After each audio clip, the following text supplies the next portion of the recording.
Okay. There's one about reciprocal systems, one little thing I forgot to do yesterday, so I'll do it now. In these reciprocal systems here you have, as I say, you have positive deviations along the stable diagonal. Then the exchange reaction, NaF and KCl are the stable pair. The delta G of exchange to form them is negative, and I said then that means potassium likes to stay next to chlorine, sodium likes to stay next to fluorine, and you end up with the positive deviations along that line. Okay, I'm going to actually, I didn't actually do the mathematics of that. Where is my, no. So I was going to do the mathematics of that, starting with the equation, so where am I?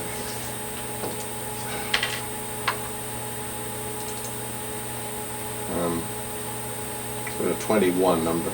Sorry for jumping around. This is of these numbers. Historically, I did the course in different orders in the past, and they got kind of messed up. I'll try to get it straight some year, but you won't benefit from that. Okay, here is the Gibbs energy expression we're using, the simple Gibbs energy expression for the reciprocal system. The GXS are the alpha terms. That's not what's important. The important thing for the positive deviations along the stable diagonal, as I said, are these first terms here. Okay, so let's do a little mathematics. I want to calculate the partial property. I want to calculate the activity or the partial Gibbs energy of sodium chloride. Okay, so you have the four corners of this affair. So here we go. This is the product of the site. These are the site fractions. Again, I'm sorry, these are the small y's instead of big x's in the more modern notation. So there's your X sodium, X chlorine, G naught sodium chloride, etc., plus your ideal mixing term. Total number of moles is the number of sodium plus potassium, which is equal to the number of fluorine plus chlorine. Actually, forget about the equivalent. That's a mole of solution. The sodium site fraction is sodium over sodium plus potassium, which is 1 minus the site fraction of potassium, and the same for the site fractions on the other sublattice. Okay, by definition, the partial Gibbs energy of sodium chloride is GD dN where you keep potassium and fluorine constant. So what I'm doing is, I'm imagining you have a big bath of the salt already made up, and you're adding a small amount of sodium chloride to it, and you're seeing how the Gibbs energy changes. That's the partial property. Where big G is the little molar G times the total number of moles. And remember now, you're adding sodium chloride, so the number of moles of sodium you're adding and the number of moles of chlorine you're adding are equal to the number of moles of sodium chloride. You're adding them simultaneously. Okay, so now I take the partial derivative of this with respect to dN-NaCl, and if I wish I can replace dN-NaCl by dN sodium or dN chlorine, depending on which I want to do, keeping the number of moles of potassium and the number of fluorines constant. So I go through the partial differentiation, and I invite you to check my mathematics there.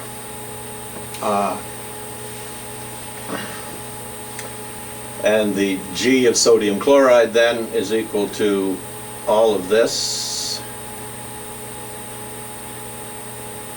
Okay, you work the whole thing out, and you get the G of sodium chloride is G naught sodium chloride minus the G naught sodium chloride remains from here. Okay, take my word, this is how the thing works out. Where the GXS comes from those alpha terms, the second nearest neighbor terms. That has a complicated thing too, but it's secondary, so I'm just forgetting about it. RT log activity of sodium is defined as G sodium minus G naught sodium, and we end up with this final expression. That RT log activity of sodium chloride is RT log the product of the site fractions, and this term here comes from the ideal mixing term. If the exchange Gibbs energy were 0, the delta G exchange were 0, you would have the only thing that would count in this would be the ideal mixing term. Sorry, the ideal mixing term here. So you have an ideal mixture on the cation lattice, and you have an ideal mixture on the anion lattice. And so that gives you basically two terms. This is RT log X sodium plus RT log X chlorine. RT log X sodium for the one lattice, RT log X chlorine on the other lattice. If there's only one lattice, it's RT log mole fraction. Okay, the ideal activity is mole fraction in a simple one sublattice system, the ideal activity is the mole fraction. In a two sublattice system, it's the product of the site fractions. It's the RT log activity on one site plus RT log activity on the other side, if you like. Okay, that sort of makes sense. Plus this term here now. And this term here is delta G exchange, which remember was the G of the sodium fluoride plus these two minus these two. Delta G of exchange minus the product of the other two site fractions. This is sodium and chlorine, so you have the other two site fractions, potassium and fluorine. This term here is the second nearest neighbor stuff in a secondary. This is the ideal mixing term, but this is the term that comes from the delta G exchange, and this is the term that gives you the positive deviations along the stable diagonal. Okay, so let's look at the stable diagonal. The stable diagonal was what? NaCl, NaF, KCl, right. Okay, so here's your stable diagonal, NaF, KCl, and here you have NaCl, KF. This is your stable diagonal, and the delta G of exchange is equal to G naught KCl plus G naught NaF minus G naught NaCl plus G naught KF, and that is, in this particular case, not much less than 0, is less than 0. Okay, so the delta G exchange is the stable pair minus the unstable pair, and in this particular case it's negative. Okay, so what's that do? Okay, so delta G exchange, as I wrote delta G exchange this way. Okay, I wrote delta G exchange. You can write the exchange reaction either way around you want. I wrote it this way, so delta G exchange then is KF plus NaCl minus KCl minus NaF. That's delta G. That's how we define delta G exchange. And then you get minus, so it's negative in this case, and xk times xf. So the RT log activity of sodium chloride has a positive deviation from ideality, minus xks. Delta G exchange is negative. The negative sign here makes it positive. So this gives you a positive. Why is this backwards?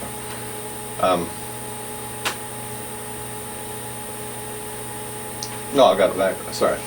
I defined delta G exchange the other way around from this. Sorry. Okay, I did it the other way. This delta G exchange that I defined here is the opposite of this.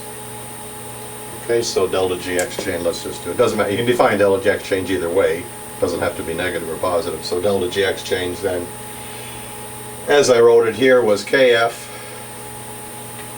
NaCl, KCl, NaF. And in this case, the exchange gives energy as positive, writing it that way around. Okay, so NaF and KCl are the stable pair. Okay, so writing it with them as the, everybody happy. Okay, so delta G exchange written this way around is positive. That makes, still, this is the stable pair, and this is the unstable pair. Okay, so it's always, the Gibbs energy for any component then is always RT log activity of sodium chloride. This term here is minus the site fractions of the other two ions times delta G exchange with the sodium chloride written, when the sodium chloride is written as a product. Okay, when you got plus here in the sodium chloride. Okay, so delta G exchange is positive. This gives you a negative term.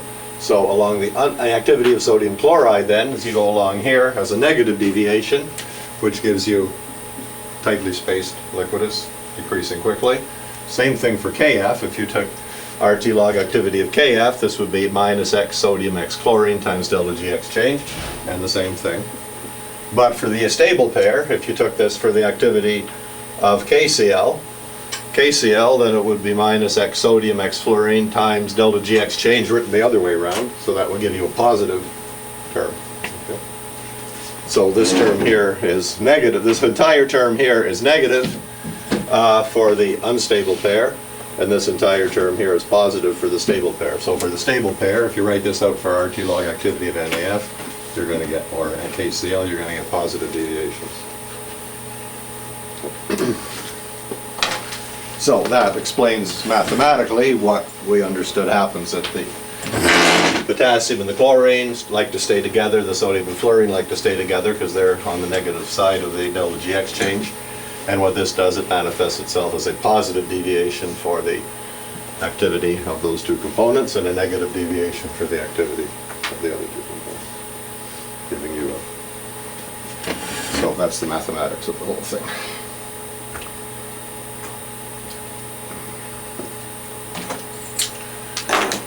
Okay, when you're doing this thing with this type of deviation, if you're doing something similar to this, deriving the activity or the chemical potential of a component of a salt, this is of an N member. Remember, this is the case. The G of sodium chloride is the G as you're adding sodium and chlorine at the same time. So you can always write this out. So do a partial differential keeping N potassium and N fluorine constant with Dn sodium equal to Dn chlorine. The whole thing through. All right, so that was what I forgot to do yesterday.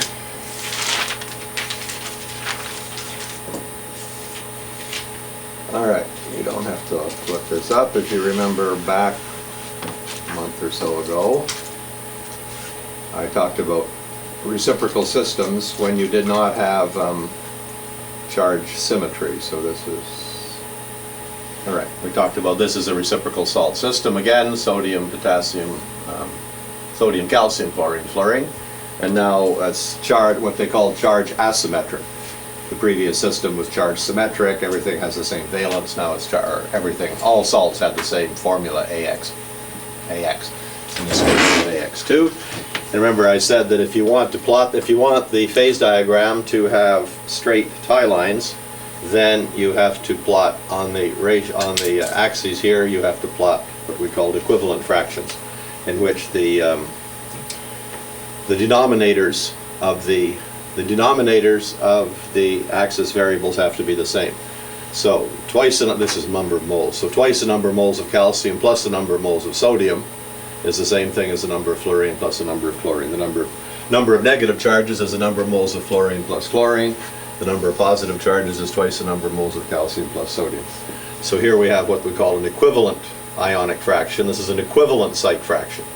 This is the site fraction would be calcium over calcium plus sodium. The equivalent site fraction is that thing weighted with the charges. Okay, so the number of moles of, this is right number of moles here, twice the number of moles of calcium over twice the number of moles of calcium plus the number of moles of sodium. It's the charge weighted site fraction. And here you also have a charge weighted site fraction, but all the charges are 1. So this is just the number of moles of fluorine over fluorine plus chlorine. But since fluorine plus chlorine equals 2 calcium plus sodium, you have the same denominators, so geometrically you're going to get straight tie lines. Okay, so these are called charge equivalent fractions. They're charge equivalent site fractions, if you like the exact term. This is a charge equivalent site fraction. It's a site fraction weighted with the charges of the ions. Okay. And that's not I mean, if you don't plot it this way, if you just plot site fraction and don't weight it with the charges, you'll get a nice phase diagram, but you just have curved tie lines. It's kind of hard to interpret the thing. So you almost always plot them that way. So we talked about that before. Now, if you remember, well, I'm just calling back to things we did a little while ago. If we looked at the modified quasi-chemical model, you remember we ended up with charge equivalent fractions were part of the whole model. This is if you have variable of ZA and ZB can vary. Remember, if ZA and ZB, the coordination numbers can vary with composition, okay, as they can in a liquid. You can't in a solid, of course, as they can in a liquid. Then with within the mathematics of the modified quasi-chemical model, we showed that it made the model, well, this is just part of the model, you end up with what we call charge weighted equivalent, charge equivalent fraction. Coordination equivalent coordination weighted equivalent fractions. This is the site fractions, or the mole fractions, but weighted with respect to the coordination numbers. And if you may recall as well, we talked a little bit here, and I went through a limiting case. I said, let's take the limiting case where you got almost ideal mixing. Okay, then I showed that you can end up, that you can get a, well, I said this was discovered some time ago.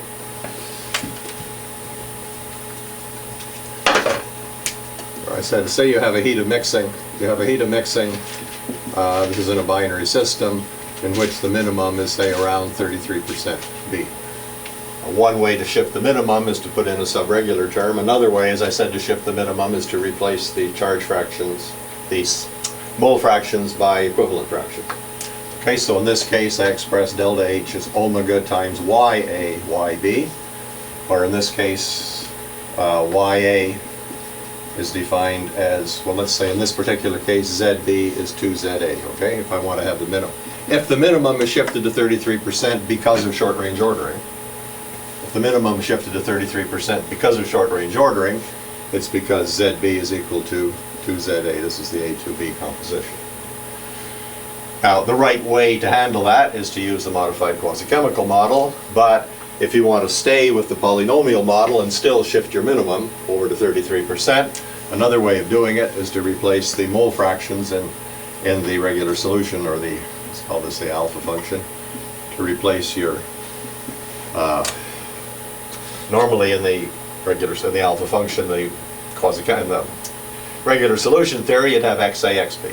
If we replace the x's by y's, where you define YA is ZA over ZA XA plus ZB XB, and similarly for YB, 1 minus YB, then when XA equals 1/3, when YA equals 1/2. Okay, so all this really does is, if you plotted this now as, this is XB over here, if you were to replot this delta H in function of YB, then your minimum would be at 50%. Okay? So it's a way of shifting the minimum, okay, easily. So you can write it this way. If you just write your delta H out this way, okay, then you shift the minimum over to 50%, and you can use the regular solution equation. That's another way of. Okay, so I said if you're using a polynomial model and you have a minimum that isn't at 50%, remember I said you could keep delta H is equal to alpha XA XB, and then you could make it subregular A plus B XB, but that also distorts the shape of the thing. If you shift it by replacing mole fractions by equivalent fractions, you shift the minimum without distorting the shape of the curve, and this is a nice way of doing it sometimes. Not essential, but you can do it. Also, if we're going to do it this way, if we're going to use this technique here in the polynomial model in order to take account approximately of short range ordering, then the alpha function and the regular solution model, the alpha function is a polynomial in the mole fractions. Here we'll make it a polynomial in the equivalent fractions. A plus B Y. Okay, so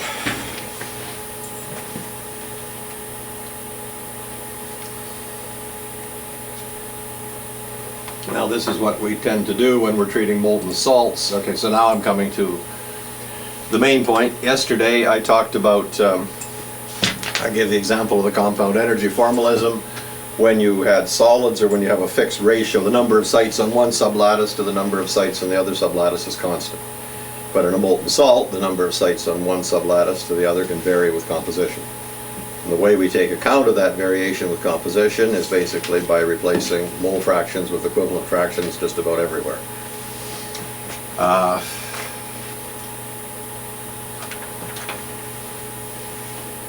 Now, in many binary salt, this was discovered again back in the 60s by Blander, who didn't, well, he understood what it was. He didn't have the whole mathematics of it. Let's look at number 25 here. This is some experimental work. These are molten salt systems. This is going back to 1971 here. These are molten salt systems such as alkali chloride. Well, this first thing, these are the heats of mixing for liquid systems of alkali chloride. A is alkali, lithium, sodium, potassium, cesium, and here with cobalt chloride. So these are liquid heats of mixing, and they're plotted as, they're plotted as the alpha function, which is, in those days they called it the small lambda function, but this lambda is really alpha AB, alpha AB, which is really the heat of mixing divided by XA XB. Okay. The reason we do that is if you have a minimum in delta H, which is kind of sharp around a certain position, if you plot delta H over x1, x2, it kind of magnifies the sharpness. Even more so would be to plot the excess stability, but this is what we did. In other words, if this was if this was a regular solution, this would be a straight line. The fact that it goes through a minimum here indicates you've got a sharp peak. And you see you got a quite sharp peak around 33% cobalt chloride, which is much sharper with cesium than it is with rubidium, with sodium, with piston. So the lithium chloride is almost a regular slight solution.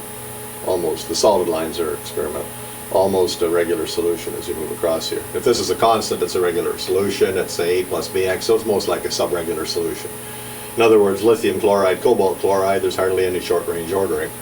But as you go down the row here, say to cesium, then you have a lot of short-range ordering, and clearly the sharp peak is at 33%. Plotting it as the alpha function just magnifies the sharpness of the peak here. And we find this is quite a general rule. Here we have the same thing for alkali chlorides with FeCl2. And again, we have a minimum at 33% through the series. With manganese chloride, same general trend. Pretty much ideal, or regular with, here almost ideal with lithium chloride, becoming more negative with cesium. And magnesium chloride, cadmium chloride, lead chloride. Here we have fluorides, alkali fluoride, beryllium fluoride. And I'll come back to these a little bit later. Now the entropy functions go through the same thing. This is the partial entropy. Partial entropy looks a little funny, but let's say you had the partial entropy. This is the entropy of mixing going from ACl to whatever it is here, magnesium chloride in this case. If the partial entropy looks like this, okay, so we have again the enthalpy, the H has the minimum peak at 33%, which indicates ordering.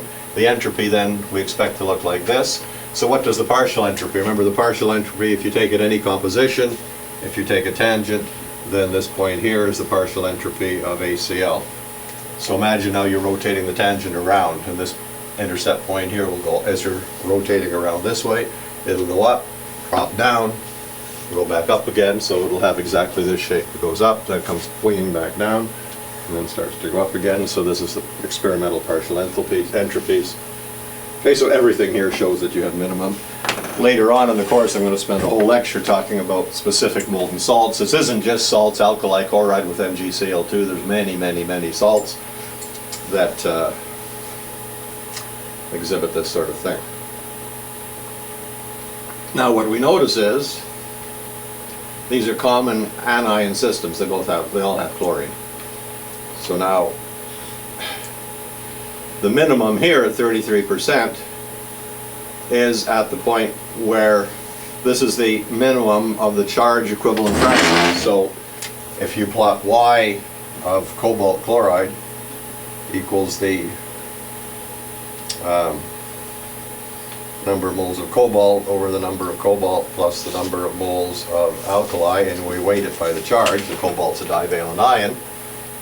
Okay, then this Y is equal to 1/2 when X cobalt chloride equals 1/3. In other words, these are the charge. The minimum comes at the minimum of the equivalent fraction.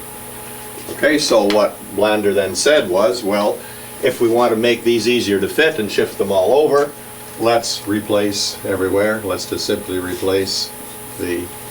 Let's do this. Let's use the equivalent fractions.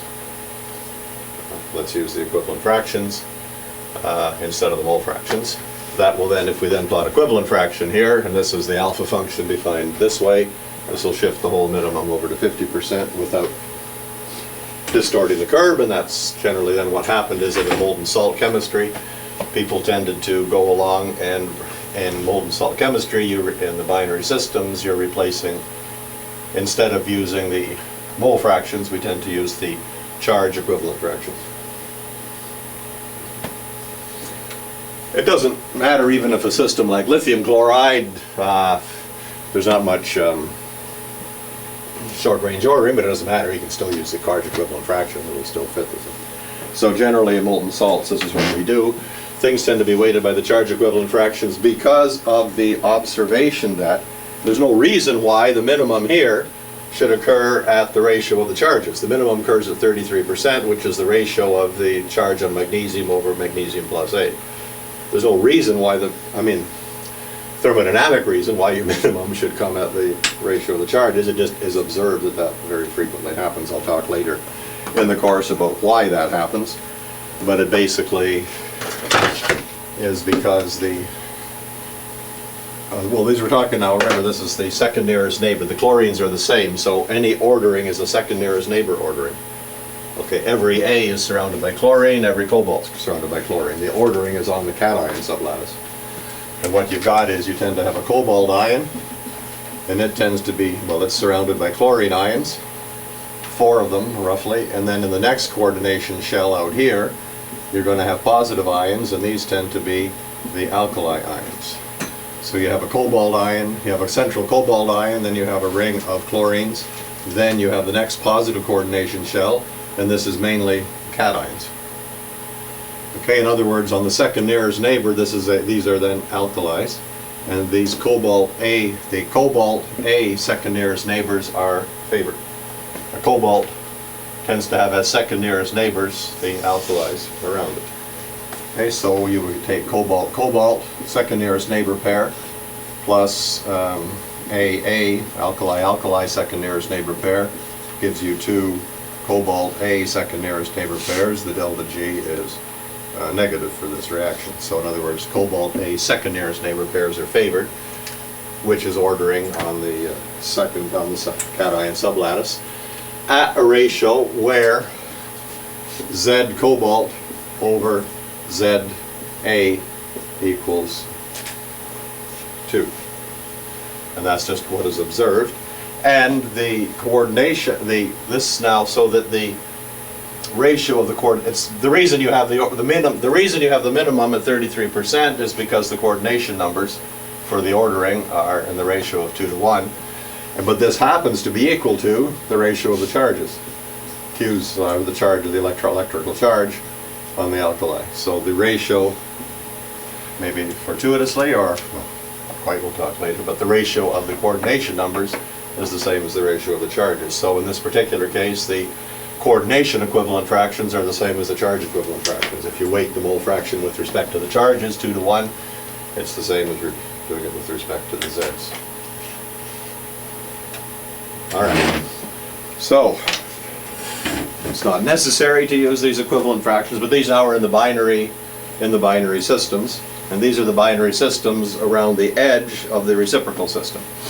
Okay, and we're talking here now about the second nearest neighbor terms, these alpha terms. The second nearest neighbor terms can be written in terms of the equivalent fraction. So this is what we tend to do, and so now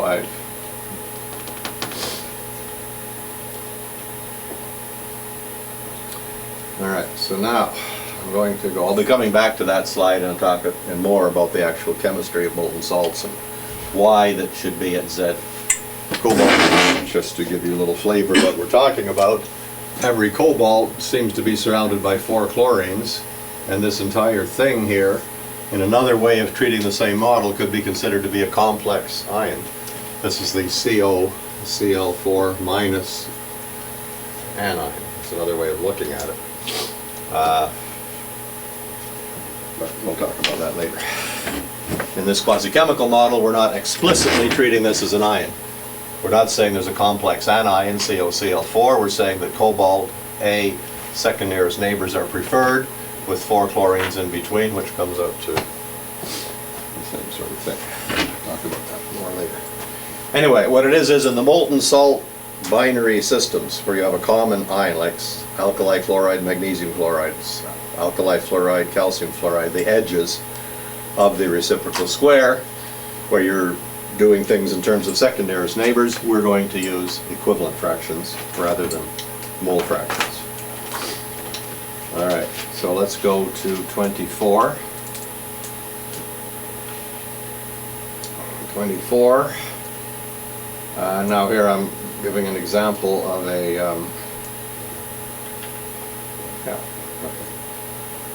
all right, the example, this is worked out, this is the system we're going to deal with. Sodium chloride, calcium chloride, sodium oxide, calcium oxide. I've tried to pick an example that's reasonably general, and this seems to be general enough. So you've got, in this particular case now, we have 2 valencies, 1 and 2 for the cations, sodium and calcium, and we have different valencies for chlorine and oxygen, 1 and 2. The axes here are the equivalent fractions, And in this case, as I said, the ratio of the charges is the ratio that I'm choosing for the first nearest neighbor second nearest neighbor. These are the second nearest neighbor coordination numbers. The charge on the sodium over the charge on calcium is 1/2, and this is the same as the sodium-calcium coordination numbers. So in the sodium-calcium system, you're going to get a minimum at the 1:2 ratio. Okay. And similarly for the anions, the ratio of the charges on the anions are 1/2, and that's the same as the second nearest neighbor coordination numbers between chlorine and oxygen. In this particular case, the anionic ordering is usually quite small. You tend to have quite strong short-range ordering, like minima in NaCl, CaCl2 at 1/2, and in sodium, calcium also. When you have these systems over here in which you have the same cation, the anion ordering tends to be fairly small. The reason being that anions are big, and so the second nearest neighbor interactions between them are not very strong. Coulombic forces are stronger when you have small ions. Okay, so tendency between the cations, which are smaller than the anions, you have a stronger, the forces are stronger, so there's a stronger tendency to ordering. Between the anions, there's less. Still, to be totally consistent, we're going to do it this way. So Z sodium equals Z chlorine, Z calcium equals Z oxygen. I'm going to make that assumption too. Here then we have our equivalent fractions, weighted, the equivalent site fraction for sodium weighted with respect to the charges, the equivalent site fraction for chlorine weighted with respect to the charges. Remember that Y calcium is simply 1 minus Y sodium, Y oxygen is 1 minus Y chlorine. And now we write the Gibbs energy of the equation of the system. This is going to be very similar to what we just did before for the system sodium fluoride, potassium chloride, but we're going to write it per equivalent. So I write the prime here to indicate that this is a G, not per mole, but per equivalent. An equivalent, an ionic equivalent is a term from electrochemistry, but an equivalent is 1 mole of charge. Okay, so 1 mole of NaCl is 1 equivalent because you got 1 mole of positive, 1 mole of positive charge, 1 mole of negative charge. So that's an equivalent. 1 mole of CaCl2 is 2 equivalents. Okay, because you got 2 moles of 2 moles of charge here and 2 moles of charge here. So an equivalent of calcium is 1/2 a mole of calcium chloride. An equivalent of calcium oxide is 1/2 CaO. An equivalent of Na2O is 1/2 Na2O. So this is the Gibbs energy per equivalent based upon this.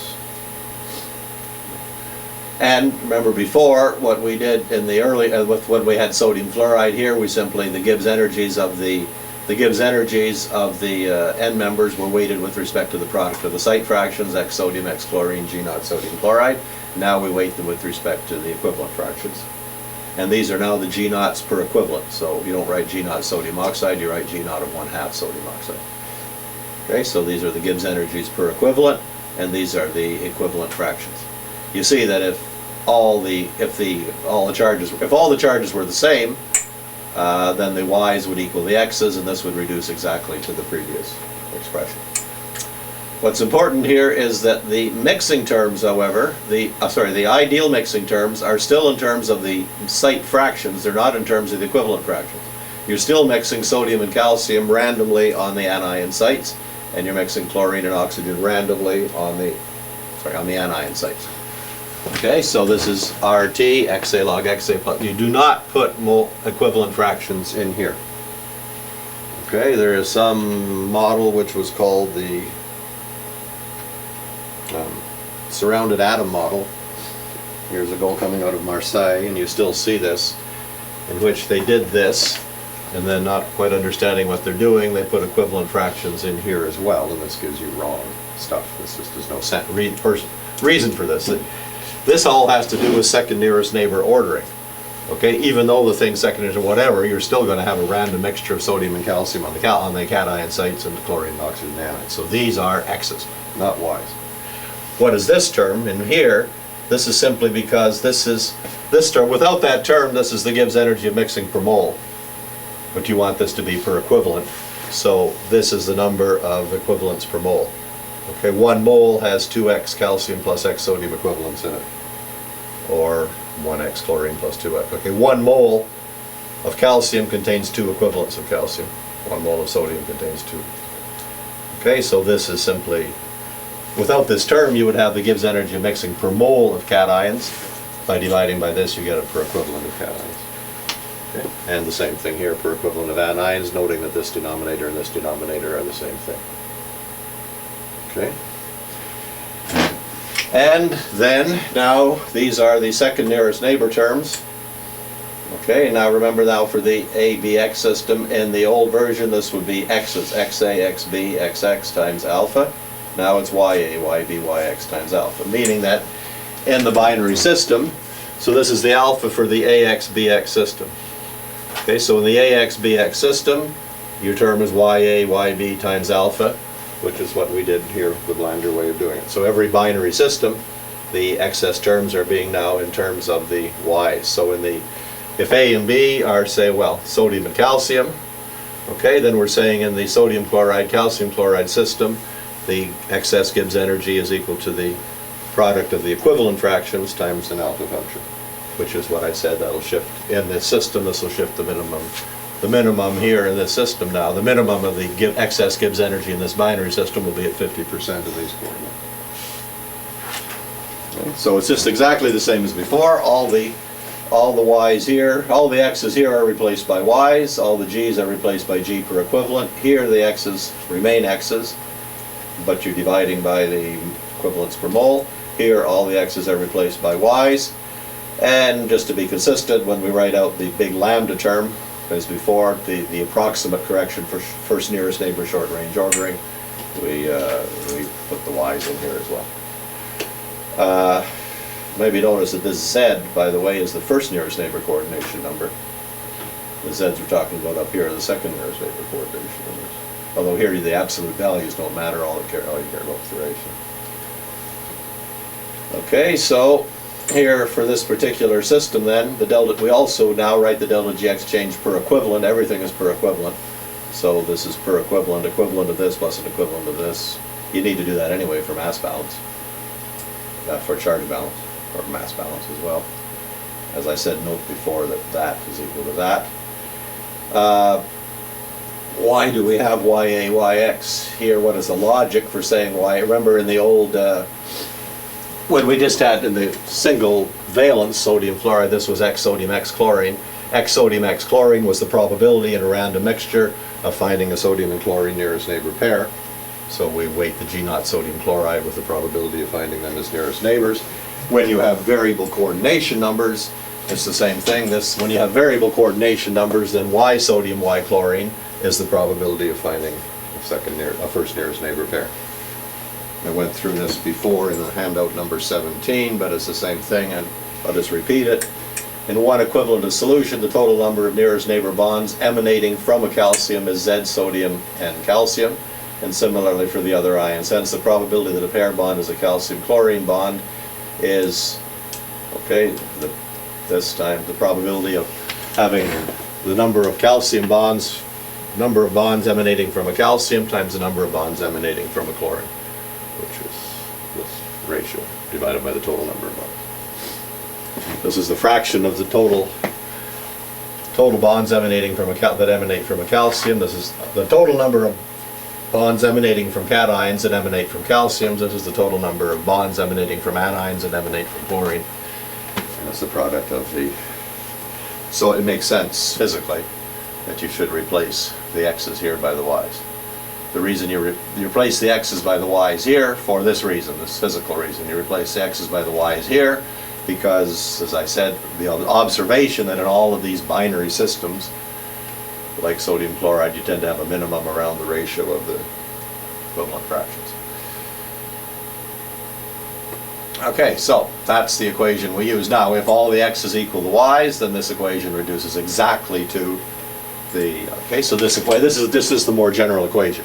So if you have sodium chloride, potassium fluoride as we had before, then all the ratios here are 1, and this comes out to be, then one equivalent is the same as a mole, and this equation reduces exactly to the equation I gave you before. So this is the more general equation, the other is a special case. Now, the only time to have to worry about this is when you're dealing with liquids, when the Z's can change. If you're dealing with solids, then the ratio of the number of sites on the anions remains constant, and we talked yesterday about the compound energy formalism, which is also the same thing, but with the Z's.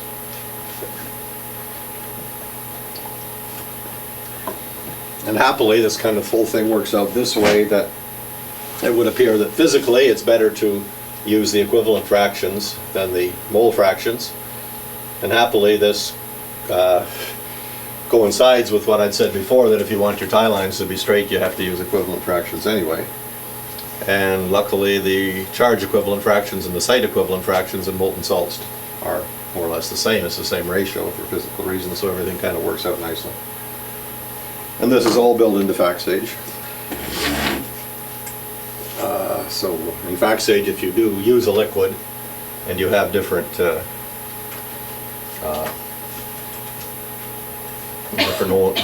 charges, then this will be done for you.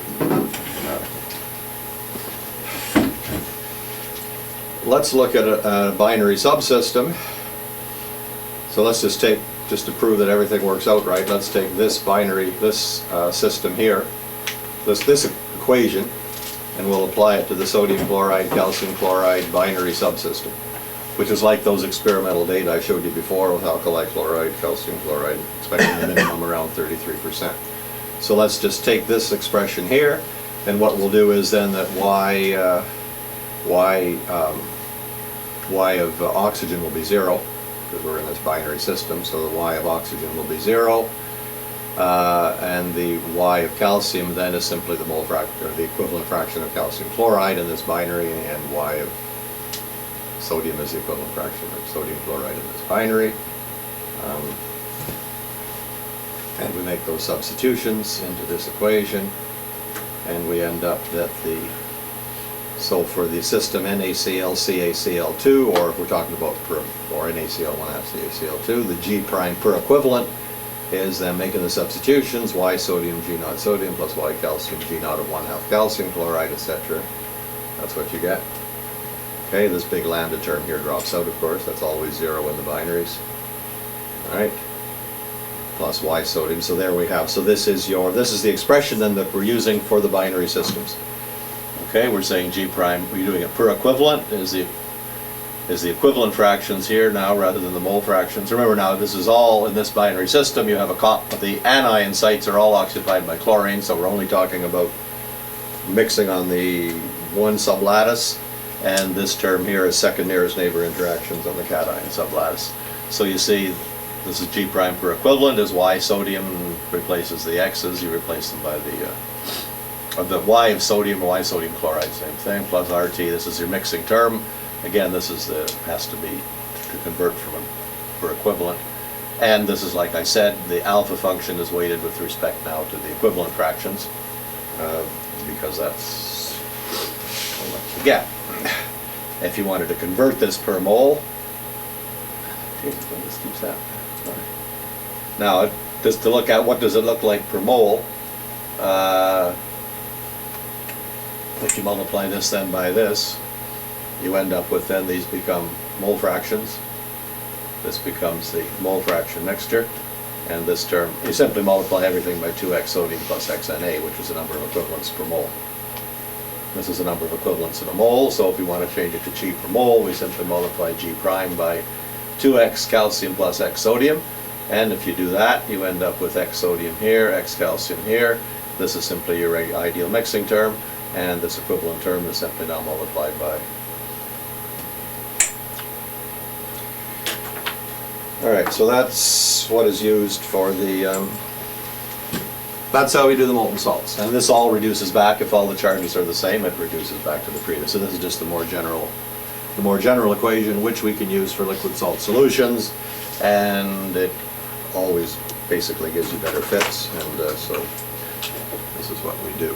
And we do this for slags as well. A slag, a molten oxide, is an ionic solution, and ionic solutions we use the equivalent fractions as well. And you see that all comes back to why the equivalent fractions? Well, because, well, in this, well, why the equivalent fractions? Okay. In here, it's because, as I said, the probability, if the z's, if the ratio, second nearest neighbor, or sorry, the coordination numbers are changing with composition, then the probability of a sodium chloride near its neighbor is not X sodium X chlorine, it's Y sodium chlorine, so this makes more physical sense to put them here. Remember, the ideal mixing terms though have to be the mole fractions. Why do we put them, you don't have to put equivalent fractions here. I mean, thermodynamically, there's not a reason to do this. The reason we put the equivalent fractions here is though is we generally tend to get much better fits in the salt systems by doing this, so as a general. There's no reason not to do it, so we do it. In most cases it gives you better fit. Never notice it gives you a worse fit. Okay? And then the whole thing then becomes beautifully consistent with the way you like to plot the things here with the equivalent fractions, and so it all kind of works out. You could write this entire thing for molten salt just using the mole fractions everywhere. I mean, thermodynamically, you're just fitting it to another equation. This equation seems to fit better. And that's what we do. Not because you have to do this thermodynamically, but because it fits better. And that's what is done.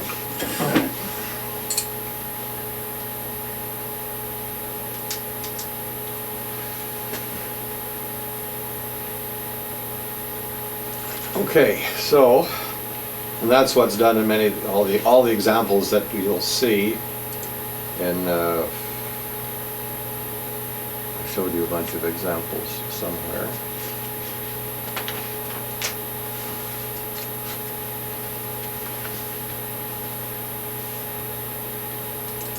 This is number 29. I showed you this the other day. These were a whole lot of equivalent phase diagrams of systems here with lithium chloride, calcium fluoride. Most of these systems are charge asymmetric systems, and in all of the systems in this paper number 29 we're using the well, we're going further than this. We're not using the polynomial, we're going even further, but all these systems, if you were to treat all these systems with polynomial models, you would be using that expression. Alright, so now this would seem to get it. There's still the equation we're using then is this equation here. And we've taken account of the second. Remember now I said along the stable diagonal you get positive deviations because sodium likes to stay next to chlorine. We take that, and the quasi-chemical model takes that into account. Or this model, this is not the quasi-chemical model, this model takes that into account, unlike say a molecular model. But then you end up with a miscibility gap. You end up, generally, when you use the model without this final term here, you end up along the stable diagonal with two big positive deviations, okay? Because it overestimates it, because it does not permit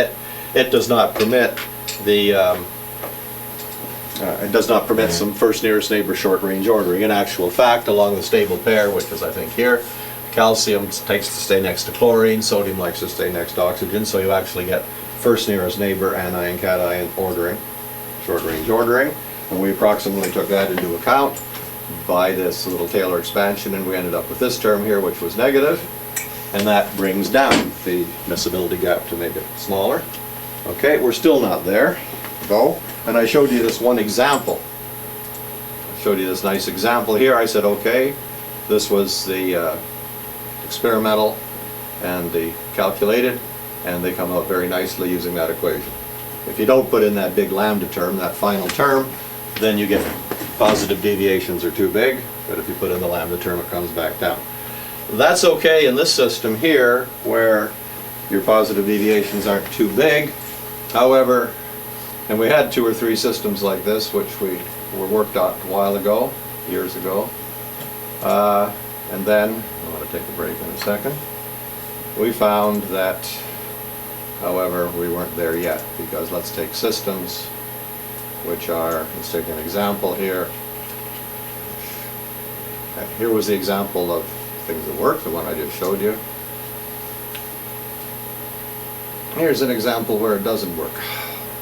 Here you have, this was lithium fluoride bromide, lithium potassium fluoride bromide.